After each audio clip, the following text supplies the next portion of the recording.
જય દ્વારકાધીશ મિત્રો, કેમ છો બધા? મજામાં જશો તો આજે આપણે બનાવીશું ઢોસા બનાવવા માટે મેં અડદની અને તુરની દાળ લઈ લીધી છે, ધોઈ અને ગરમ પાણી કરવા મૂકી દીધું છે. તેમાં આપણે અડદની દાળ નાખી દેવાની છે અને બટેકા તે બધું બાફા નાખી દેવાનું છે. અને પછી આપણે મસાલાનો વઘાર કરવા માટે આપણે ડુંગળી એડ કરવાની છે, કટિંગ કરેલી ઝીણી સમારેલી, અને પછી ટમેટાં અને મરચાં એડ કરી દેવાનું છે. અને પછી આપણે બધા મસાલા એડ કરવાના છે, મીઠું, હળદર, ધાણા જીરું તે બધું એડ કરી સરસ મિક્સ કરી દેવાનું. તે થઈ જાય એટલે આપણે એમાં બટેકા એડ કરી દેવાના છે. અને પછી આપણે સંભારનો વઘાર કરવા માટે આપણે તેલ મૂક્યું છે, રાઈ, જીરું, હળદર, ટમેટાં, મરચાં, લસણ બધું એડ કરી અને પછી આપણે તે દાળમાં એડ કરી દેવાનું. અને પછી જે વઘાર કર્યો હતો તેમાં બટેકા એડ કરી અને મિક્સ કરી લેવાનું. થોડુંક લીંબુ એડ કરી દેવાનું, થોડીક ખાંડ એડ કરવા દી, બેમાં થોડુંક લીંબુ અને ખાંડ એડ કરી અને સરસ મિક્સ કરી લેવાનું. દાળને પણ ઉકાળી લેવાની છે. અને પછી આપણે ઢોસા બનાવવા માટે બેટર એડ કરવાનું છે. પછી સરસ મજાનું મિક્સ કરી લેવાનું છે. એટલે લોઢી સાફ કરી અને પછી બેટર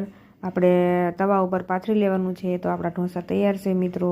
તો આ રેસીપી તમને કેવી લાગી કમેન્ટમાં જરૂરથી કહેજો. જય દ્વારકાધીશ. અમારી ચેનલને લાઇક, શેર અને સબસ્ક્રાઈબ કરજો.